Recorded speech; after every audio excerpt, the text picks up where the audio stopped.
আজকের এই স্পেশাল ভিডিওটি মাধ্যমিক ভৌত বিজ্ঞানের এমসিকিউ, এসিকিউ তথা ১ নম্বর সত্য মিথ্যা, শূন্যস্থান পূরণ ইত্যাদি বিষয় নিয়ে। যারা আমাদের আগের ভিডিওটি দেখোনি তারা অবশ্যই আগের ভিডিওটি দেখে নাও। শেষ মুহূর্তে এসে তুমি যদি এই কোশ্চেনগুলি দেখে যাও, আশা করি তুমি উপকৃত হবে এবং পরীক্ষায় কমন পাবে শিক্ষার্থীরা। তাই আজকের এই ভিডিওটি ভীষণ গুরুত্বপূর্ণ এমসিকিউ, এসিকিউ এর জন্য। কারণ তোমরা নিশ্চয়ই জানো যে ভৌতবিজ্ঞানে মোট এসিকিউ ৩৬ নম্বর থাকে। এই ৩৬ নম্বর হাতের মুঠোয় পেতে গেলে তোমাকে ভিডিওটি শেষ পর্যন্ত দেখতে লাগবে। অবশ্যই তুমি ভিডিওটি শেষ পর্যন্ত দেখো, আশা করি তুমি উপকৃত হবে এবং অনেক প্রশ্ন কমন পাবে। যারা আমাদের আগের ভিডিওটি দেখোনি তারা অবশ্যই দেখে নাও। আমরা পরবর্তী অধ্যায়ে চলে আসি, পরমাণু, নিউক্লিয়াস। প্রথম কি প্রশ্নটি রয়েছে, একটি আলফা কণা নির্গত হলে উৎপন্ন নতুন মৌলের পারমাণবিক সংখ্যা কী হবে? 2 হ্রাস পাবে। নেক্সট কোশ্চেন, কোনটির গতিশক্তি 0? উত্তর গামা। নেক্সট, পুরনো জিনিসের বয়স নির্ধারণের কোন তেজস্ক্রিয় আইসোটোপ ব্যবহার করা হয়? উত্তর কি? 14C অর্থাৎ কার্বন 14। নেক্সট কি, তেজস্ক্রিয় 1 বেকারেল বা বিকিউ বলতে বোঝায় কি? উত্তর হচ্ছে একটি ভাঙ্গন প্রতি সেকেন্ডে। নেক্সট কোশ্চেন, কোনটি তেজস্ক্রিয় মৌল? উত্তর ইউরেনিয়াম। কোনো মৌলের একটি পরমাণু থেকে একটি বিটা কণা নির্গত হলে উৎপন্ন মৌলটির পূর্বের মৌলের কী হবে? উত্তর আইসোবার। মোস্ট ইম্পর্টেন্ট এই প্রশ্নগুলি, তাই ভীষণ গুরুত্ব দিয়ে তুমি এই প্রশ্নগুলি দেখে যাও, আশা করি তুমি উপকৃত হবে। নেক্সট কোশ্চেন, আলফা কণা প্রকৃতপক্ষে কি? আলফা কণা প্রকৃতপক্ষে নাম্বার 1 উত্তর। নেক্সট, কোনটির ভর সবচেয়ে বেশি? উত্তর আলফা। নেক্সট কোশ্চেন, এলইউতে ভর শক্তির পরিণত হলে উৎপন্ন শক্তির পরিমাণ কী হবে? উত্তর 93 MeV অর্থাৎ ডি নম্বরটা। নেক্সট, কোনটির বেগ সবচেয়ে বেশি? উত্তর গামা। নেক্সট কোশ্চেন, দেখো নেক্সট হচ্ছে 1 নম্বরের প্রশ্ন রয়েছে। প্রথম প্রশ্ন কি রয়েছে? 20 এবং ব্যাকপ্রালের মধ্যে সম্পর্ক লেখো। কী হবে? 1/20 সমান সমান 1/20 সমান সমান কী হবে? 1/20 সমান সমান 3.7 ইন্টু 10 বিপি অর্থাৎ ব্যাকরেল। 1/20 সমান সমান 3.7 ইন্টু 10 বিকিউ। নেক্সট কি রয়েছে? তেজস্ক্রিয়তা বলতে কি বোঝো? তেজস্ক্রিয়তার ওপর উষ্ণতা এবং চাপের প্রভাব কি? তোর কোনো প্রভাব নেই। নেক্সট, ভর এবং শক্তি পারস্পরিক রূপান্তর বিষয়ক আইনস্টাইনের সূত্রটি কি? আইনস্টাইনের সূত্র কি? E=mc²। এটি হচ্ছে উত্তর। নেক্সট কোশ্চেন, নিউক্লিয়ার রিয়্যাক্টের কোন শক্তিকে তড়িৎ শক্তিতে রূপান্তরিত করা হয়? উত্তর কি? নিউক্লিয় শক্তি। উত্তর নিউক্লিয় শক্তি। নেক্সট, কোন ধরনের বিক্রিয়াকে তাপ নিউক্লিয় বিক্রিয়া বলে? উত্তর নিউক্লিয় সংযোজন। উত্তর নিউক্লিয় সংযোজন। নেক্সট কোশ্চেন, 238U/92 থেকে একটি আলফা কণা নির্গত হলে উৎপন্ন মৌলের ভর সংখ্যা, পারমাণবিক সংখ্যা কত হবে? উৎপন্ন মৌলের ভর সংখ্যা হবে 234 এবং পারমাণবিক সংখ্যা হবে 90। নেক্সট, মোস্ট ইম্পর্টেন্ট এই কোশ্চেনগুলি। 1/20 তেজস্ক্রিয়তা বলতে কি বোঝায়? নেক্সট কোশ্চেন কি রয়েছে? আলফা বিটা এর মধ্যে কোনটির আধান 0? উত্তর কি? উত্তর হচ্ছে গামা। নেক্সট কোশ্চেন কি রয়েছে? 41H এর ভার সংখ্যা এবং পারমাণবিক সংখ্যা সহ শূন্য স্থানের মৌলিকটি উল্লেখ করো। উত্তর কি হবে? উত্তর হবে শিক্ষার্থীরা 42He। উত্তর 42He, এটা হচ্ছে উত্তর। পরবর্তী অধ্যায় পর্যায় সারণী। এই পর্যায় সারণী থেকে প্রথম প্রশ্ন কি? কোনটি ক্ষার ধাতু নয়? উত্তর BA। আধুনিক দীর্ঘ পর্যায় সারণীর কোন শ্রেণীতে ক্ষারীয় মিথ্যা ধাতুগুলি থাকে? উত্তর 2 নম্বর। নেক্সট কোশ্চেন, কোনটি পর্যায়গত ধর্ম নয়? উত্তর কি? উত্তর হচ্ছে তেজস্ক্রিয়তা। Most important. কোন জোড়ে উপস্থিত মৌল দুটি পর্যায় সারণীর একই শ্রেণীভুক্ত নয়? উত্তর কি? উত্তর সোডিয়াম এবং ম্যাগনেসিয়াম, Na আর হচ্ছে Mg। নেক্সট কোশ্চেন কি? কোনটি অন্য পর্যায়ের মৌল? উত্তর কি? ক্যালসিয়াম। নেক্সট, একটি নির্দিষ্ট পর্যায়ের কোনো শ্রেণীর মৌলের আয়নায়ন বিভব সবচেয়ে কম হয় কত? 1 নম্বর। উত্তর 1 নং। নেক্সট কোশ্চেন, কোনটি সন্ধিগত মৌল নয়? উত্তর Al, অ্যালুমিনিয়াম। কোনটির ধাতব ধর্ম সবচেয়ে বেশি? উত্তর I। উত্তর হচ্ছে নেক্সট I। কোনটির বিজারণ ক্ষমতা সবচেয়ে বেশি? উত্তর হচ্ছে কি? CS। নেক্সট কোশ্চেন, একটি নির্দিষ্ট পর্যায়ের কোন শ্রেণীর মৌলের তড়িৎ ঋণাত্মক সবচেয়ে বেশি? উত্তর 17 নম্বর। নেক্সট, তোমরা দেখতে পাচ্ছ বেশ কিছু এসিকিউ অর্থাৎ 1 নম্বরের প্রশ্ন রয়েছে। এই প্রশ্নগুলো আমরা উত্তর করছি। কোন মৌলের জারণ ক্ষমতা সবচেয়ে বেশি? উত্তর কী হবে শিক্ষার্থীরা? উত্তর হবে ফ্লোরিন। নেক্সট কোশ্চেন, কোন মৌলের আয়নায়ন বিভব সবচেয়ে বেশি? উত্তর He মানে কি? হিলিয়াম। নেক্সট কোশ্চেন, কোন মৌলকে দুষ্ট মৌল বলা হয়? উত্তর H, হাইড্রোজেন। নেক্সট কোশ্চেন, একটি নির্দিষ্ট পর্যায়ের কোন শ্রেণীর মৌলের আয়নায়ন বিভব সবচেয়ে বেশি? উত্তর কি 18 নম্বর। কোন শ্রেণী? উত্তর হচ্ছে 18 নম্বর শ্রেণী। নেক্সট কোশ্চেন, পর্যায় সারণীর তৃতীয় পর্যায়ে উপস্থিত নিষ্ক্রিয় মৌলটির নাম কি? উত্তর লেখা যায়, উত্তর হচ্ছে আর্গন। এআর কি? এআর হচ্ছে আর্গন। নেক্সট কোশ্চেন কি রয়েছে? চতুর্থ পর্যায়ের মৌলটির নাম কি? চতুর্থ পর্যায়ের মৌলটির নাম হচ্ছে কে মানে কি? Potassium. Next question, fluorine, chlorine, bromine, iodine কোনটির পারমাণবিক ব্যাসার্ধ সবচেয়ে বেশি? উত্তর কি হবে শিক্ষার্থীরা? উত্তর হচ্ছে আয়োডিন। নেক্সট কোশ্চেন কি? উত্তর হচ্ছে নেক্সট কোশ্চেন কি? আধুনিক দীর্ঘ পর্যায় সারণীতে কার্বনের অবস্থান লেখো। কি হবে? পর্যায় হবে 2, পর্যায় 2 এবং শ্রেণী কত? শ্রেণী হচ্ছে 14। এটি হচ্ছে উত্তর। পর্যায় 2, শ্রেণী হচ্ছে 14। নেক্সট কি রয়েছে? এখানে কয়েকটি ধাতুর নাম দেওয়া হয়েছে। কোনটির ক্ষারীয়তা সবচেয়ে বেশি? ওকে, কোনটির ক্ষেত্রে সবচেয়ে বেশি? উত্তর হচ্ছে BaO। ওকে, BaO এটি ক্ষারীয়তা সবচেয়ে বেশি। Next, fluorine, chlorine, bromine, iodine কোনটি জারণ ক্ষমতা সবচেয়ে বেশি? উত্তর কি? উত্তর হচ্ছে ফ্লোরিন। মনে রাখবে, উত্তর হচ্ছে ফ্লোরিন। দীর্ঘ পর্যায় সারণীর শ্রেণীতে কঠিন তরল গ্যাসীয় মূল্য একসঙ্গে উপস্থিত। উত্তর কি হবে? দীর্ঘ কোন শ্রেণীতে? উত্তর হচ্ছে 17 নম্বর শ্রেণীতে। কি? যে কঠিন তরল গ্যাসীয় মূল্য একসঙ্গে উপস্থিত থাকে। ওকে, নেক্সট পরবর্তী অধ্যায়ে আমরা চলে যাই। পরবর্তী অধ্যায় কি?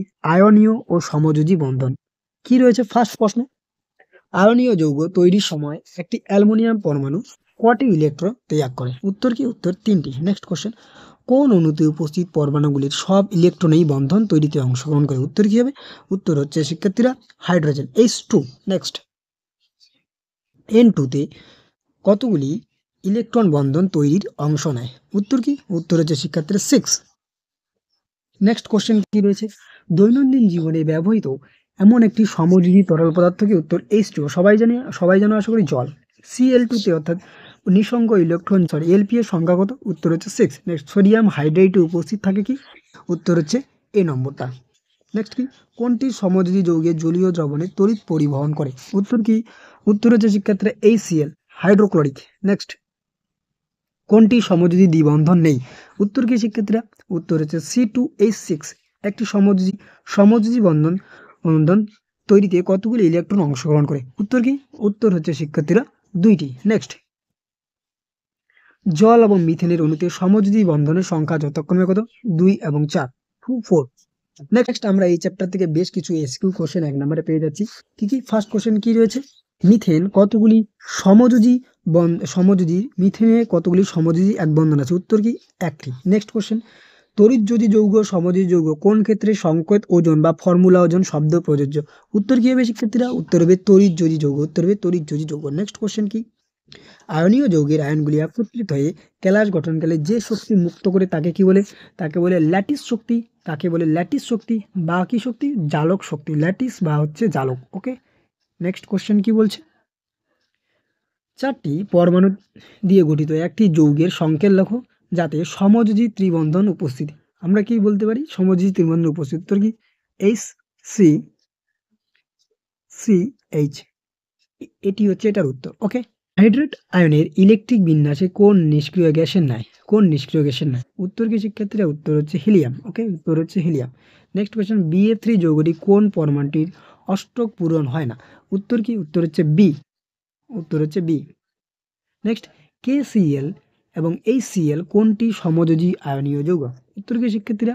এগুলোর মধ্যে হচ্ছে KCl হচ্ছে আয়নীয় এবং HCl হলো সমযোজী। KCl হচ্ছে আয়নীয় এবং HCl হলো সমযোজী। ওকে, দুটি তীব্র তড়িৎ ঋণাত্মক মৌলের মধ্যে গঠিত দ্বিপরমাণু অণুর বন্ধন প্রকৃতি কেমন হবে? উত্তর হবে সমযোজী। নেক্সট কোশ্চেন, নাইট্রোজেন অণুতে প্রতিটি নাইট্রোজেনের পরমাণু কতগুলি করে ইলেকট্রন বন্ধন তৈরিতে অংশ নেয়? উত্তর হচ্ছে 3টি করে। উত্তর হচ্ছে 3টি করে। ওকে, নেক্সট আমরা পরবর্তী অধ্যায়ে চলে যাব। পরবর্তী অধ্যায় কি? পরবর্তী অধ্যায় হলো শিক্ষার্থীরা তড়িৎ প্রবাহ ও রাসায়নিক বিক্রিয়া। ফার্স্ট কোশ্চেন কি রয়েছে শিক্ষার্থীরা? MCQ। প্রথম প্রশ্ন, মোস্ট ইম্পর্টেন্ট প্রশ্নগুলি, কোনটি তড়িৎ বিশ্লেষক? উত্তর সামান্য অ্যাসিডযুক্ত জল। নেক্সট কোশ্চেন, কোনটি মৃদু তড়িৎ বিশ্লেষক? উত্তর এটি, সি নম্বরটা। নেক্সট কোশ্চেন, তড়িৎ বিশ্লেষণের সময় কোনটির অ্যানোডের দিকে আকৃষ্ট হয়? উত্তর ক্লোরাইড আয়ন। নেক্সট কোশ্চেন, অ্যানোডে মাঠ এ কোন উপস্থিতি থাকে না? উত্তর কি? উত্তর হচ্ছে সি, কপার। নেক্সট, তড়িৎ বিশ্লেষণ পদ্ধতিতে কপার ধাতুর বিশোধনের সময় অ্যানোড হিসাবে নেওয়া হয় কি? অ্যানোড হিসাবে নেওয়া হয় ব্লিস্টার কপার। নেক্সট কোশ্চেন, তড়িৎ বিশ্লেষ্য তড়িৎ পরিবাহীর জন্য দায়ী হলো কি, দায়ী হলো ক্যাটায়ন এবং অ্যানায়ন। নেক্সট কোশ্চেন, তড়িৎ বিশ্লেষ্যের সময় কোনটি সাধারণভাবে ক্যাথোডের আগে মুক্ত হবে? উত্তর কি, H+। নেক্সট, NCl এর লঘু জলীয় দ্রবণ তড়িৎ বিশ্লেষ্যে ক্যাথোডে উৎপন্ন হয় কি, উৎপন্ন হয় H2। নেক্সট, তড়িৎ বিশ্লেষ্য কি ধরনের বিক্রিয়া? উত্তর জারণ বিজারণ। নেক্সট, আমরা এই অধ্যায় থেকে বেস্ট কিছু যে 1 নম্বরে গুরুত্বপূর্ণ এমসিকিউ সেটা পাচ্ছি, আমরা সলভ করে নিচ্ছি। এসি না ডিসি কোন ধরনের তড়িৎ বিশ্লেষণের সময় ব্যবহার করা হবে? উত্তর অবশ্যই ডিসি। ওকে, নেক্সট, সামান্য অ্যাসিডযুক্ত জলে তড়িৎ বিশ্লেষণে উৎপন্ন H2 এবং O2 এর আয়তন অনুপাত এবং ওজন অনুপাত কত হয়? 2:1। উত্তর হচ্ছে 2:1। নেক্সট কোশ্চেন কি রয়েছে, তড়িৎ বিশ্লেষণের সময় কোন শক্তিতে রূপান্তরিত হয়? উত্তর কি, তড়িৎ শক্তি। উত্তর, তড়িৎ শক্তি রাসায়নিক শক্তিতে রূপান্তরিত হয়। নেক্সট, কোন বস্তুর উপর তড়িৎ লেপনে পরিধে সোনার প্রলেপ দিতে হলে তড়িৎ বিশ্লেষণ হিসেবে কি নিতে হবে? উত্তর হচ্ছে পটাশিয়াম আরসোসায়ানেট। উত্তর পটাশিয়াম আরসোসায়ানেট। ওকে, নেক্সট, ভোল্টমিটার এবং ভোল্টমিটারের মধ্যে একটি পার্থক্য লেখো। ওকে, ভোল্টামিটার এবং ভোল্টমিটারের মধ্যে একটি পার্থক্য লেখো। নেক্সট, কি রয়েছে, 1 মোল অ্যালুমিনিয়াম আয়নকে বিজারিত করতে কত মোল ইলেকট্রন লাগবে? উত্তর কি শিক্ষার্থীরা? উত্তর 3 মোল। উত্তর 3 মোল। ওকে, নেক্সট কোশ্চেন কি, 3 মোল। নেক্সট কোশ্চেন, গ্রাফাইট তড়িৎ পরিবহন করে তা সত্ত্বেও তড়িৎ বিশ্লেষণ নয়, তোমরা একটু করে নেবে। নেক্সট কোশ্চেন কি, Cu2 plus H positive, Cu2 positive plus ক্যাথোডে বিজারিত হওয়ার প্রবণতা কার বেশি? উত্তর Cu2 পজিটিভ। ওকে, নেক্সট কোশ্চেন, মৃদু তড়িৎ বিশ্লেষণ, এটা তোমরা একটু দেখে নেবে। তড়িৎ লিপন পদ্ধতিতে লোহার বস্তুর উপর রূপোর প্রলেপ দেওয়ার জন্য অ্যানোড হিসাবে কি নিতে হবে? উত্তর হচ্ছে রূপোর পাত। উত্তর হচ্ছে রূপোর পাত। নেক্সট, পরবর্তী অধ্যায়, পরীক্ষাগার ও রাসায়নিক শিল্পে অজৈব রসায়ন।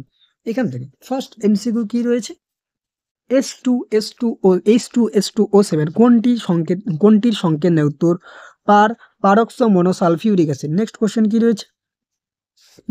কি রয়েছে, পরীক্ষাগারে NH3 কে কোনটি দ্বারা শুষ্ক করা হয়? উত্তর কি, শুষ্ক CaO।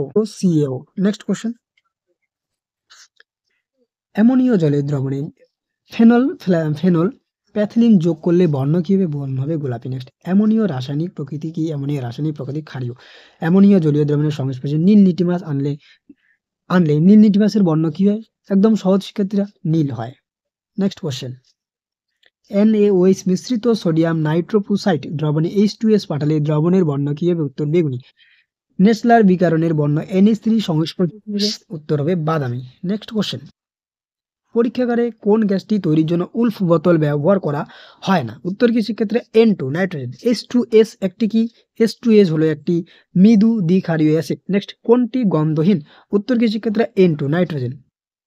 নেক্সট, পরবর্তী আমরা চলে যাব এই অধ্যায় থেকে বেশ কিছু যে গুরুত্বপূর্ণ এসিকিউ 1 নম্বরের প্রশ্ন রয়েছে সেগুলো আমরা সলভ করব। ফার্স্ট কোশ্চেন কি রয়েছে, পরীক্ষাগারে উৎপন্ন NH3 কে কেন গাঢ় H2S এর দ্বারা শুষ্ক করা হয় না? তোমরা এটা একটু দেখে নেবে। নেক্সট কোশ্চেন কি রয়েছে, হাইড্রোজেন ক্লোরাইডের সংস্পর্শে অ্যামোনিয়া গ্যাস আনলে কি হবে? সমীকরণ সহ লেখো। এটা তোমরা একটু দেখে নেবে। নেক্সট কি রয়েছে দেখো, লেড অ্যাসিটিক সিক্ত ফ্ল্যাটার পেপারে H2S এর সংস্পর্শে আনলে কি ধরনের বর্ণ আকার ধারণ করে? উত্তর কি, কালো। যেই প্রশ্নগুলো শিক্ষার্থীরা একটু বড় হচ্ছে সেগুলো আমরা আনসারগুলো বলছি না, কিন্তু যেই কোশ্চেনের আনসারগুলো খুব সংক্ষিপ্ত সেগুলো আনসারগুলো আমরা বলে দিচ্ছি। পরীক্ষাগারে উৎপন্ন H2S গ্যাসকে কি দ্বারা শুষ্ক করা হয়? উত্তর কি শিক্ষার্থীরা? উত্তর হচ্ছে P2O5। ওকে, নেক্সট কোশ্চেন কি রয়েছে, হ্যাঁ, NaOH এর সঙ্গে H2S এর বিক্রিয়ায় উৎপন্ন শমিত লবণ এবং বাই লবণের নাম লেখো। শমিত লবণ নাম কি? Sodium sulphide. উত্তর হচ্ছে শমিত লবণ নাম কি? Sodium sulphide. এবং বাই লবণ কি? বাই লবণ হলো সোডিয়াম বাইসালফাইড। একটা হচ্ছে সোডিয়াম সালফাইড শমিত লবণ, আর বাই লবণ কি? Sodium bisulphide. ওকে, নেক্সট অধ্যায় ধাতুবিদ্যা। ধাতুবিদ্যা প্রথম প্রশ্ন, কোনটি লোহার আকরিক? উত্তর আয়রন পাইরাইডস। থার্মিট পদ্ধতিতে ধাতু নিষ্কাশনের ক্ষেত্রে বিজারক কি? উত্তর হচ্ছে অ্যালুমিনিয়াম Al। নেক্সট কোশ্চেন কি রয়েছে, নেক্সট কোশ্চেন, জার্মান সিলভারে কোনটি অনুপস্থিত? উত্তর কি? Ag। নেক্সট, কোনটি ক্রায়োলাইটের সংকেত? উত্তর AlF3 অর্থাৎ বি নম্বরটা রয়েছে হচ্ছে এর সংকেত। নেক্সট কোশ্চেন কি রয়েছে, C2Ac এর আকরিক সংকেত কি? এর আকরিক সংকেত হচ্ছে কপার পাইরাইডস। আকরিক সংকেত কিন্তু পরীক্ষার জন্য ভীষণ গুরুত্বপূর্ণ, তাই তোমরা অবশ্যই এই আকরিক সংকেতগুলো লিখে রাখবে। নেক্সট, ডুরালুমিনের প্রধান উপাদান কি? উত্তর হচ্ছে অ্যালুমিনিয়াম। ডুরালুমিনের প্রধান উপাদান নিম্ন কোনটি সালফাইড আকরিক? উত্তর হচ্ছে জিঙ্ক ব্লেন্ড। নেক্সট কোশ্চেন কি রয়েছে, শত বিজারণ পদ্ধতিতে কোন ধাতুটি নিষ্কাশন করা হয়? উত্তর কপার। মরচে পড়ার জন্য কোনটির উপস্থিত আবশ্যক নয়? উত্তর হচ্ছে hydrogen sulphide. Next question, galvanisation পদ্ধতিতে লোহার উপর কিসের প্রলেপ দেওয়া হয়? উত্তর জিঙ্ক, জেটেন। এই অধ্যায় থেকে বেশ কিছু 1 নম্বরে এসিকিউ রয়েছে, সেগুলো আমরা সলভ করে নিচ্ছি। প্রথম প্রশ্ন কি রয়েছে? পিতলের উপাদান মৌল দুটির নাম লেখো। উত্তর বলতে পারি একটা কপার, একটা হচ্ছে zinc, copper zinc. Next question, সত্য না মিথ্যা ধাতু নিষ্কাশনের অর্থ ধাতব আয়রনের বিজারণ? এটি কি শিক্ষার্থীরা? অবশ্যই সত্য। নেক্সট কোয়েশ্চেন কি রয়েছে? সোডিয়াম, লোহা, ক্রোমিয়াম, অ্যালুমিনিয়াম কোন দুটি ধাতুকে থার্মিট পদ্ধতিতে নিষ্কাশন করা যায়? উত্তর কি? লোহা এবং হচ্ছে ক্রোমিয়াম, অর্থাৎ Fe আর হচ্ছে Cr, Fe আর হচ্ছে Cr, লোহা এবং হচ্ছে chromium. Next, sodium, zinc, platinum কোন ধাতুটি প্রকৃতিতে মুক্ত অবস্থায় পাওয়া যায়? একদম সহজ শিক্ষার্থীরা, প্লাটিনাম। নেক্সট কোশ্চেন, জিঙ্কের প্রধান আকরিকের নাম ও সংকেত লেখো। জিঙ্কের প্রধান আকরিকের নাম কি? জিঙ্ক ব্ল্যান্ড, যার সংকেত কি? ZNS, যার সংকেত ZNS। জিঙ্কের প্রধান আকরিক হচ্ছে জিঙ্ক ব্ল্যান্ড, যার সংকেত হচ্ছে ZNS। নেক্সট কোশ্চেন, অ্যালুমিনিয়ামের পাতে মোড়া আঁচড় খাওয়া উচিত নয় কেন? এটা তোমরা একটু দেখে নেবে। নেক্সট কোশ্চেন, মরচে পড়ার সময় লোহার জারণ না বিজারণ কোনটি ঘটে? উত্তরে সবাই জানা আশা করি লোহার জারণ ঘটে। নেক্সট, তোমরা এই কয়েকটি শর্ট কোশ্চেন এসিকিউ দেখে নেবে। যেমন CuSO4 দ্রবণে জিঙ্ক দণ্ড রাখলে কি হবে? থার্মিন মিশ্রণ কি? খনিজ মল কি? মোস্ট ইম্পর্টেন্ট কোশ্চেনগুলো তোমরা দেখে নেবে, যেহেতু এর উত্তরগুলো বড় তাই আমরা এগুলো বললাম না। নেক্সট, সর্বশেষ অধ্যায় শিক্ষার্থীরা জৈব রসায়ন। প্রথম প্রশ্ন কি? অ্যালকিনের সাধারণ সংকেত CnH2n, n এর সর্বনিম্ন মান কত হবে? 2। 3টি কার্বন পরমাণুযুক্ত অ্যালকাইনের সংকেত কি হবে? উত্তর C3H4। Next question, most important, সরলতম হাইড্রোকার্বন কি? উত্তর হচ্ছে methane. Most important question, sodium acetic soda lime সহ উত্তপ্ত করলে কি উৎপন্ন হবে? উত্তর হচ্ছে মিথেন। অ্যালকাইন, সরলতম অ্যালকাইন কি? উত্তর হচ্ছে ইথাইন। নেক্সট কোশ্চেন, কোনটির মনোমার হাইড্রোজেন পরমাণু নেই? উত্তর কি শিক্ষার্থীরা? উত্তর হচ্ছে টেফলন। নেক্সট কোশ্চেন, কোনটির নাম মিথানিল? উত্তর হচ্ছে শিক্ষার্থীরা কি? উত্তর হচ্ছে শিক্ষার্থীরা বি নম্বরটা, মিথানিল। মোস্ট ইম্পর্টেন্ট, মিথেনে এই যে বন্ধনটি, এই বন্ধনের কোণের মান কত? 109 degree 28 minute. Most important question, কোনটি ইথার? উত্তর কি শিক্ষার্থীরা? CH3 অর্থাৎ ডি নম্বরটা। নেক্সট, কোনটির ক্যাটিনেশন ধর্ম সবচেয়ে বেশি? উত্তর হচ্ছে সি। নেক্সট, গুরুত্বপূর্ণ 1 নম্বরের কোশ্চেনগুলো হচ্ছে তা আমরা দেখে নিচ্ছি। প্রথমে কি হচ্ছে? সিএনজির প্রধান উপাদান কি? উত্তর হচ্ছে মিথেন। নেক্সট, এই যে দেওয়া আছে এর IUPACটি কি? তোমরা একটু কাইন্ডলি দেখে নেবে। IUPACটি প্রোপান টু অল, উত্তর হচ্ছে প্রোপান টু অল। নেক্সট, সমগণীয় শ্রেণীতে মিথানিলের পরবর্তী যৌগটি কি? উত্তর হচ্ছে ethanol. Most important, ethanol. Next question কি রয়েছে? অ্যাসিটিলিনের গঠন আকৃতি কেমন? উত্তর হচ্ছে রৈখিক। মোস্ট ইম্পর্টেন্ট কোশ্চেন, রৈখিক। নেক্সট কোশ্চেন, একটি যৌগের নাম লেখো যার ইথাইল অ্যালকোহলের কার্যকরী গ্রুপটিতে আইসোমার। উত্তর কি? Dimethyl ether. উত্তর ডাইমিথাইল ইথার। ওকে, 2টি কার্বনযুক্ত কার্বক্সিলিক অ্যাসিডের IUPAC লেখো, তুমি এটা লিখে নাও। নেক্সট, সরলতম কীটনের নাম লেখো। সরলতম কীটন কি? উত্তর হচ্ছে অ্যাসিটন। উত্তর হচ্ছে অ্যাসিটন। নেক্সট, ভিনিগারে উপস্থিত অ্যাসিডের নাম কি? উত্তর হচ্ছে acetic acid. Next question, rectified স্পিরিটের প্রধান উপাদান কি? উত্তর হচ্ছে ইথানল। উত্তর হচ্ছে ethanol. Okay, ethanol. Next question কি? 3টি কার্বনযুক্ত অ্যালকিনের সংকেত লেখো। তুমি লিখতে পারো C3, কি হয়? লিখতে পারো C3, তারপরে হচ্ছে H8, তারপরে আর কি লেখা যায়? CH3, CH2, CH3। ওকে, এরকম ভাবে তুমি লিখতে পারো CH3, CH3, তারপরে CH3, CH2, CH3, এভাবে তুমি লিখতে পারো। ওকে, 3টি কার্বনযুক্ত অ্যালকিনের সংকেত। ভিডিওটি ভালো লাগলে অবশ্যই একটা লাইক করে দিও এবং চ্যানেলে নতুন হয়ে থাকলে পাশে দেওয়া বেল আইকনটি প্রেস করতে একেবারেই ভুলো না। আজকের ভিডিওটি এ পর্যন্ত, দেখা হচ্ছে পরবর্তী কোনো এক ভিডিওতে।